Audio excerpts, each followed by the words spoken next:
যান সেসব কোচিং সেন্টারে দেখতে পাবেন যে জায়গা কিন্তু খুব সীমাবদ্ধ একটি ব্যাপার, খুব পর্যাপ্ত জায়গা কিন্তু সেখানে নাই। আপনারা যদি কনফিডেন্সে যান দেখবেন যে সেটি আসলে ছোটখাটো অনেক প্রাইভেট ইউনিভার্সিটির চেয়ে অনেক বড় জায়গা,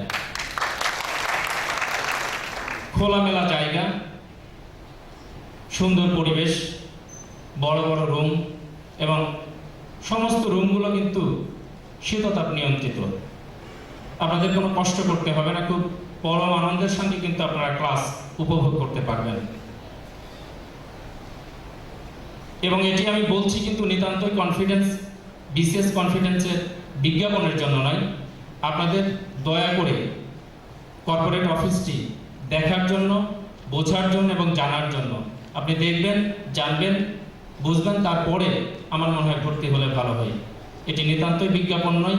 আমরা চাই আপনারা সাফল্যের ডিঙে পেরিয়ে আরও অনেক দূর, বহুদূর গন্তব্যে আপনারা পৌঁছান। আজকে যারা এখানে উপস্থিত হয়েছেন সবার কাছেই বিসিএস নতুন কিছু নয়, বা অন্যান্য যে পিএসসি পরীক্ষাগুলো আছে নতুন কিছু নয়। তারপরও সামান্য ভুল এবং ত্রুটির জন্য কিন্তু আমাদের বড় খেসারত দিতে হয়। সেই খেসারতটি যাতে না দিতে হয় সেই জন্যই কিন্তু আমাদের আজকের এই আয়োজন। আপনাদের যে কোনো প্রশ্ন, যে কোনো জানা, যে কোনো অজানা সব কিছু আপনারা শেয়ার করতে পারেন। আমাদের এমডি ম্যাডাম আছেন এখানে, আমাদের শ্রদ্ধেয় শিক্ষকদ্বয় আছেন, আমাদের ডিএমডি মহোদয় আছেন, সবাই কিন্তু আপনাদের সেই প্রশ্নের উত্তরগুলো দিতে বাধ্য এবং দিয়ে যাবেন। যে কোনো ধরনের প্রশ্ন, যে কোনো ধরনের সমস্যা। আমি আর কথা বাড়াবো না। এখানে ক্যারিয়ার কনসালটেন্ট যারা আছেন তারা দীর্ঘ সময় আপনাদের নানান বিষয় নিয়ে আলাপ করবেন। সর্বশেষ আমি বলবো, যারা এখানে আছেন, অনেক স্টুডেন্ট আছেন যারা ভর্তি হয়ে আছেন বিভিন্ন জায়গায়, এবং অনেকেই আছেন যে কোচিং সেন্টারে ভর্তি হতে ইচ্ছুক। যারা ইচ্ছুক তাদের উদ্দেশ্যে বলবো যে আপনারা একবার হলেও অন্তত বিসিএস কনফিডেন্স কোচিং সেন্টারের পরিবেশটি দেখুন, জানুন, বুঝুন, তারপরে সিদ্ধান্ত নেন। সবাইকে ধন্যবাদ। সবাইকে আসন্ন ঈদের অগ্রিম শুভেচ্ছা। ভালো থাকবেন, সুস্থ থাকবেন এবং একবার হলেও বিসিএস কনফিডেন্স কোচিং সেন্টারের পরিবেশটি দেখার জন্য ফার্মগেটে এসে বুঝবেন, জানবেন, তারপরে সিদ্ধান্ত নেবেন। ধন্যবাদ সবাইকে। উপস্থিত আজকের অনুষ্ঠানের শ্রদ্ধেয় সভাপতি, অন্যান্য অতিথিবর্গ এবং আমার প্রিয় শিক্ষার্থী ভাই বোন বন্ধুরা, আজ আমরা এখানে কেন এসেছি? নিশ্চয়ই আমাদের কোনো না কোনো উদ্দেশ্য আছে। একজন ছাত্রের, একজন পরীক্ষার্থীর জীবনের সবচেয়ে বড় স্বপ্ন হলো খুব ভালো একটা জায়গায় তার কর্মসংস্থান, ভালো একটা জব, নিজের যোগ্যতা, নিজের দক্ষতাকে সুন্দর জায়গায় উপস্থাপন করা। বাংলাদেশ সিভিল সার্ভিস সেদিক থেকে প্রথম তালিকায়। প্রত্যেক শিক্ষার্থীরই অন্যতম স্বপ্ন সিভিল সার্ভিসে নিজেকে, সিভিল সার্ভিসে যোগদান করা, এবং সেই উদ্দেশ্যেই ছেলেমেয়েরা মূলত অনার্স পাসের পর থেকে বা মাস্টার্স পাসের পর থেকেই প্রস্তুতি নেওয়া শুরু করে। এখানে আমার উদ্দেশ্য হলো, আসলে আমরা শুরু করি মাস্টার ডিগ্রি কমপ্লিট করার পরে আমাদের প্রিপারেশান, কিন্তু এটি উচিত নয়। উচিত হলো যখন আমরা ইউনিভার্সিটিতে পড়া শুরু করি তখন থেকে আমাদেরকে একটু একটু করে প্রিপারেশান নেওয়া। দীর্ঘ শিক্ষকতার জীবনে পরীক্ষার্থীদের যে সমস্ত প্রবলেমগুলো আমরা ফেস করি তার অন্যতম প্রধান কারণ হলো উচ্চ মাধ্যমিক পাশের পর থেকে তারা যখন ইউনিভার্সিটিতে প্রবেশ করে, এই 5 বছর বা 6 বছরের মধ্যে তাদের প্রাথমিক জ্ঞানগুলো তারা একদম ভুলে দেয়। নতুন করে মাস্টার্স কমপ্লিট করার পর সেগুলো আবার নতুন করে তাদেরকে পড়ালেখা শুরু করতে হবে। আমরা যদি এই দিকটা একটু খেয়াল রাখি, অর্থাৎ অনার্স মাস্টার্স কমপ্লিট করার আগে সেকেন্ড ইয়ার বা থার্ড ইয়ারের দিক থেকে যদি আমরা শুরু করি আমাদের চাকরির লেখাপড়াগুলি, প্রিপারেশনগুলি, তাহলে মনে হয় আমাদের জন্য এটা অনেক ভালো হয়, আমরা অনেক দ্রুত সফলতা লাভ করতে পারি। বিসিএস পরীক্ষার ক্ষেত্রে কি জানা প্রয়োজন এবং কি করলে আপনি পরীক্ষা দিতে পারবেন, কিভাবে সফলতা আসবে।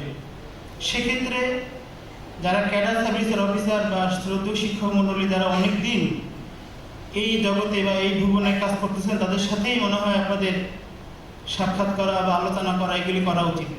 আমরা আমাদের বড় কোনো অসুখ হলে ডাক্তারের কাছে যাই, ডাক্তার দেখাই, টেস্ট করি, বিভিন্ন রকম কাজ করি, করে আমার রোগ নির্ণয় করি, সেটা সারানোর চেষ্টা করি। দুঃখজনক হলো সত্য, আমাদের জীবন জীবিকা যেখানে গেলে আমি ভালো করতে পারবো, আমার লেখাপড়াটাকে কাজে লাগাইতে পারবো, সেটার জন্য আমরা ডাক্তার দেখাই না। আমাদের এই ডাক্তার দেখানো উচিত। সেক্ষেত্রে আপনাকে যে কোনো ভালো প্রতিষ্ঠানে যান, তবে প্রতিষ্ঠানে যাওয়ার আগে আগে আপনাকে অবশ্যই দেখতে হবে, নিজে যাবেন, পরিবেশ দেখবেন, শিক্ষক মণ্ডলীর সাথে কথা বলবেন, কোথায় গেলে আপনি নিজেকে প্রতিষ্ঠিত করতে পারবেন সেটা আপনি করবেন। এবং আমার মনে হয় সেক্ষেত্রে বিসিএস কনফিডেন্স সবার আগে অগ্রগামী। এটা মুখের কথা নয়। বাংলাদেশ সিভিল সার্ভিসের BCS police, BCS customs, BCS admin, এই ক্যাডারের অধিকাংশই 30% বা 40% ক্যাডার বিসিএস কনফিডেন্সের সৃষ্টি। আমার মতো বিশ্বাস না হলে আপনারা একটু দেখবেন, 27তম বিসিএস, আমি 27তম বিসিএস থেকে প্রথম পরীক্ষা দিই, তখন আমরা একসাথে 7-8 জন ছেলে মেয়ে প্রথম ক্যাডারে পাইছি। আমরা ক্যাডার সার্ভিসে মানুষ ছিলাম। আমি মনে করি এটা মুখের কথা না, আপনি প্রুভ করবেন, এটি কথা বলবেন, ক্যাডার সার্ভিসের বড় ভাইয়ের কথা বলবেন, শ্রদ্ধেয় শিক্ষক মণ্ডলীর কথা বলবেন, দেখবেন কতটুকু সত্যতা সেখানে পাওয়া যায়। আর এখানে আরেকটা পরিবেশ পাবেন, আপনি নিজের কতটা দুর্বলতা, আপনার সমস্যা কোথায়, এগুলি কারোর কাছে না গেলে সমস্যাগুলি আসলে বোঝা সম্ভব নয়। আপনি যখন কোচিংয়ে আসবেন, গ্রুপ ডিসকাশন করবেন, আপনার কোনো বন্ধুর সঙ্গে আপনার যে কোনো একটা ভাবে শেয়ার করবেন, তখন দেখবেন যে আপনার সমস্যাগুলো চলে আসছে সামনে, সেগুলো আপনি সলভ করার সুযোগ পাবেন। বাসায় বসে এটা সম্ভব না। আপনি ইউনিভার্সিটিতে ফার্স্ট ক্লাস ফার্স্ট হলেন, আপনি ক্যাডার হবেন এটি নিশ্চিত নয়। কারণ হলো ক্যাডার সার্ভিসের পরীক্ষা আর ইউনিভার্সিটির লেখাপড়া সম্পূর্ণ আলাদা। আই হোপ দ্যাট, এটা মনে করি আমি সম্পূর্ণ আলাদা। কারণ হলো সেখানে সাবজেক্ট ভিত্তিক লেখাপড়া করতেছেন আপনি, আর বিশেষ সমন্বিত ব্যাপার। এখানে আপনি Bangla, English, daily science, math, mental ability, ভূগোল, কম্পিউটার সায়েন্স সবগুলো সমন্বিত প্রয়াস হলো বিসিএস। কয়েকটা ধাপে পরীক্ষা হয়, যেমন আপনি প্রিলিমিনারি পরীক্ষা দিবেন, সেখানকার লেখাপড়ার সিস্টেম একরকম, আপনি রিটেন পরীক্ষা দিবেন, সেক্ষেত্রেও সিস্টেম একরকম। আপনি যদি ভাইবা দেন, সেক্ষেত্রেও আপনার নলেজের ডেপথ বা নলেজের যে পরিধি সেটা আরও বেশি বাড়াইতে হয়। এই সমস্ত সুযোগ সুবিধাগুলো আপনি পাবেন। সুতরাং আমি বক্তৃতা দীর্ঘায়িত করবো না, ক্লাসে মনে হয় আপনাদের সাথে অনেকের সাথে দেখা হবে ইনশাআল্লাহ। আর এই বলে বক্তব্য শেষ করি। আপনাদের জীবন সুন্দর হোক, আপনাদের সফলতা কামনা করি। আসসালামু আলাইকুম। এবারে স্বাগত বক্তব্য রাখবেন জনাব তারেক জুবায়ের, 28তম বিসিএস পুলিশ কর্মকর্তা। মিসেস তাসলিমা গিয়াস, পরম শ্রদ্ধাভাজন প্রধান অতিথি ডক্টর আনিসুজ্জামান, শ্রদ্ধেয় বিশেষ অতিথি প্রফেসর এমইউ খান, সম্মানিত বিশেষ বক্তা, বিশেষ অতিথিগণ, প্রাণপ্রিয় বিসিএস পরীক্ষার্থীগণ, আসসালামু আলাইকুম এবং আজকে সকালের শুভেচ্ছা। আমার সামনে যারা এখন বসে আছেন, আমি ধরে নিচ্ছি সবাই কোনো না কোনো চাকরির প্রত্যাশী বা আপনাদের সেই স্বপ্নের বিসিএস, সে বিসিএস চাকরির প্রত্যাশী।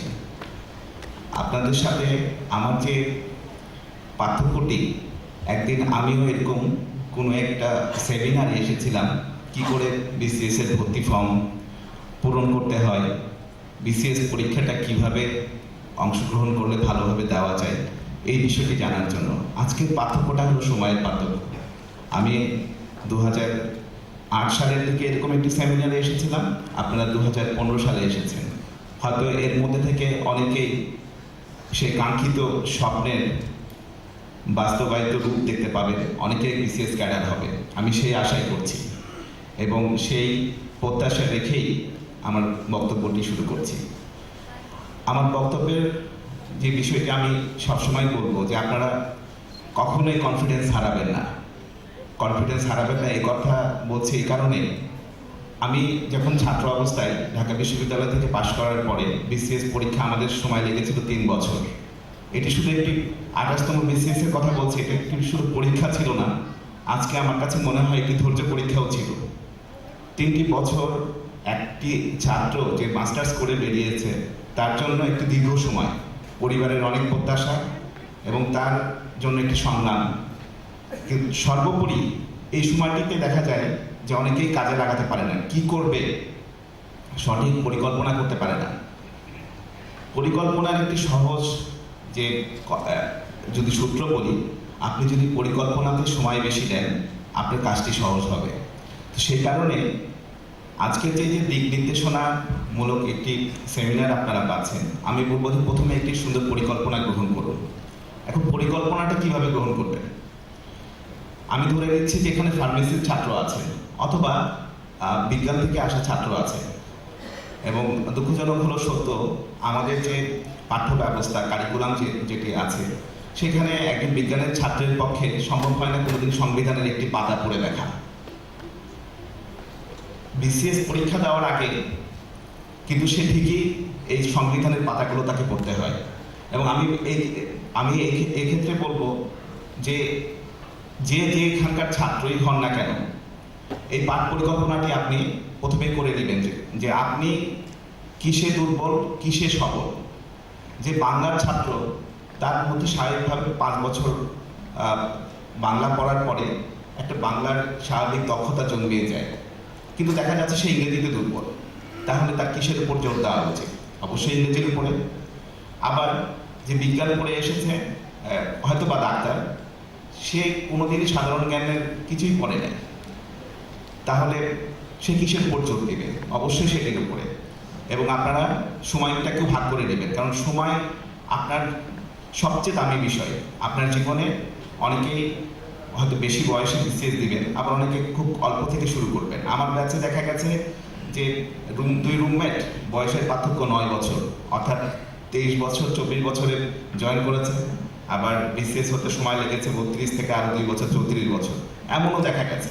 তো সুতরাং এই পরিকল্পনাটি একটি জরুরি বিষয় যে আপনি আপনার এই কোনটিতে সবল আর কোনটিতে দুর্বল এটি আগে সিলেক্ট করুন। যারা কমার্স ফ্যাকাল্টির ছাত্র আছেন আপনারা হয়তো শর্ট অ্যানালাইসিস করেছেন, অর্থাৎ আপনার স্ট্রেংথ, তারপরে অপরচুনিটি, উইকনেস এবং থ্রেট, এই 4টি বিষয় আপনাকে আগে দেখতে হবে যে আপনার অলরেডি স্ট্রেংথ কি আছে। হ্যাঁ, তারপরে আপনার যদি বলি উইকনেস সেটা বের করে ফেলুন। অপরচুনিটি, অবাধ অপরচুনিটি আজকে বাংলাদেশে অনেক রকম তথ্য সব জায়গায় আছে, আপনাকে নিতে হবে, জানতে হবে যে কোথায় গেলে কোন তথ্য পাওয়া যাবে, কোথায় গেলে আপনার এই দুর্বলতা আপনি পূরণ করতে পারবেন, সেই জায়গাটা আপনাকে জানতে হবে। এবং আজকে জানার একটা প্রয়াস কিন্তু এরকম একটি সেমিনার। আচ্ছা, এরপরে আপনি শুরু করেন আপনার এই প্ল্যানিংটা, যে ঠিক আছে আমি যেহেতু ম্যাথে দুর্বল, তাহলে আমার অবশ্যই ম্যাথের প্রতি সময়টা বেশি দিতে হবে। কোথায় কার কাছে, বড় ভাইয়ের কাছে যেতে পারেন। হ্যাঁ, বিভিন্ন অনেক জায়গায় আছে যে জায়গাগুলোতে আপনি আপনার ম্যাথ জায়গাটা ঠিক করে নিতে পারেন। তো পরীক্ষার সময় আবার কি হচ্ছে? পরীক্ষার সময় আপনি দেখা গেল যে একটা সাবজেক্টই পড়ে গেলেন, কিন্তু আপনার তো পরীক্ষা দিতে হবে একটা বড় অনেকগুলো বিষয়ের উপরে। হ্যাঁ, সেখানে থাকছে 200 মার্কস। 200 মার্কসের মধ্যে শুধুমাত্র আপনি সারা জীবন ইংরেজিতে দুর্বল ছিলেন, ইংরেজি পড়ে গেলেন, কিন্তু আপনি ওই পরীক্ষার দিনে অঙ্কে খারাপ করে ফেললেন, ম্যাথে খারাপ করে ফেললেন। তখন কি হলো? আলটিমেটলি আপনার রেজাল্ট আসলো না। আর একাডেমিক পরীক্ষার সাথে এই পরীক্ষার একটা পার্থক্য রয়ে যায়, সেটা হচ্ছে যে এখানে পাস ফেল একটা বিষয় না। এখানে বিষয়টা হচ্ছে যদি কাঙ্ক্ষিত মার্কস 80 হয়, আপনাকে অর্থাৎ সর্বশেষ যে 20,000 নেওয়া হবে। ধরেন 2 লাখ পরীক্ষা দিয়েছে, 20,000কে টিকানো হবে। 20,000তম পরীক্ষার্থীর মার্কস যদি 80 হয়, আপনাকে কিন্তু 80 পেতে হবে। আপনার 79 পেয়ে ভালো মার্কস, 79, 100তে 79, 200তে হয়তো আরও বেশি পেয়েছেন, কিন্তু এই 100তে 79 পেয়ে আপনার কিন্তু কোনো লাভ নেই, আপনাকে 80-র উপরেই পেতে হবে। তো সেক্ষেত্রে ওই যে কোনো একটা সাবজেক্টের উপর জোর না দিয়ে আপনি সবগুলো সাবজেক্টের উপরে জোর দিন। আরেকটি বিষয়, আমরা অনেক ক্ষেত্রে এখন কোশ্চেনের যে ধারাবাহিকতা যদি খেয়াল করে দেখেন, 35তম বিসিএস এর কোশ্চেনগুলো দেখে বোঝা যায় যে একটা ড্রামাটিক চেঞ্জ এসেছে। আগের যে পরীক্ষাগুলো এবং এই পরীক্ষার মধ্যে অনেক বিশ্লেষণাত্মক প্রশ্ন দিচ্ছে, সেই জায়গাগুলোও কিন্তু একটা নতুন ধারা বিসিএস এর, এই 35তম বিসিএস। যারা আপনারা 36তম দিবেন তাদের জন্য কিন্তু এই ধারাটাকে অবশ্যই খেয়াল করে পড়াশোনার প্রিপারেশনটা নিতে হবে। যেমন আপনারা হয়তো খেয়াল করেছেন, আমি যখন ভিডিওটা দেখলাম, ভিডিওতে একটা প্রশ্ন করা হচ্ছিল একজন পরীক্ষার্থীকে যে বিসিএস পরীক্ষা কবে থেকে শুরু হয়। আপনাদের কাছ থেকে আনসারটা যাচ্ছিলাম, কবে থেকে উত্তর দিতে পারবেন না? একটা প্রশ্ন করেছিলেন ভাইবাতে, দেখেছেন হয়তো ভিডিওতে, যে বিসিএস পরীক্ষা কবে থেকে শুরু হয়। আপনারা কিন্তু এই উত্তরটা ডাইরেক্ট কোথাও পড়েন নাই, যে বইগুলো বাজারে প্রচলিত আছে আমিও কখনো পড়ি নাই, কিন্তু আপনারা কিন্তু পড়েছেন বাংলাদেশ কর্ম কমিশন কবে প্রতিষ্ঠিত হয়, এটি পড়েননি? কত সালে প্রতিষ্ঠিত হয়? এটা তো পারা উচিত, 1973 সালে। যাই হোক, অর্থাৎ আমাদের যখন আমাদের সংবিধান হয়ে গেল, সংবিধানে কিন্তু বলে দেওয়া আছে কর্ম কমিশনের কথা। হ্যাঁ, এরপরে 73 সালে আমাদের কর্ম কমিশন প্রতিষ্ঠিত হয়। এইটি কিন্তু অনেক বইয়ে আছে। আপনাদের কোশ্চেনের ক্ষেত্রে কিন্তু দেখা যাচ্ছে সরাসরি বইয়ের কোশ্চেন হবে না, কিন্তু যখন থেকে কর্ম কমিশন শুরু হয়, মানে কাজকর্ম শুরু করে, তখন থেকে আসলে পরীক্ষা পদ্ধতি পরীক্ষা নেওয়ার চিন্তা করা এই করা হয়। এই জন্য 73-এর বিসিএস বলে একটা কথাই আছে, 73-এর বিসিএস। তো এরকম অনেক কোশ্চেন থাকবে, বইয়ের থেকে সরাসরি আসবে না, কিন্তু তার একটা ক্লু কিন্তু বইয়ে আছে। আপনি একটু চিন্তা করবেন, এই চিন্তা করাটা কিন্তু আপনাকে চর্চা করতে হবে। যেমন আমার একবার আমি একবার ভাইভাতে ফেস করেছিলাম, আমাকে বলেছিল যে মার্কিন যুক্তরাষ্ট্রের প্রথম রাজধানী কোনটি। তো সেই ক্ষেত্রে আমরা সবাই জানি যে ওয়াশিংটন ডিসি মার্কিন যুক্তরাষ্ট্রের প্রথম রাজধানী, মানে রাজধানী আর কি, এখন বর্তমান রাজধানী, কিন্তু প্রথম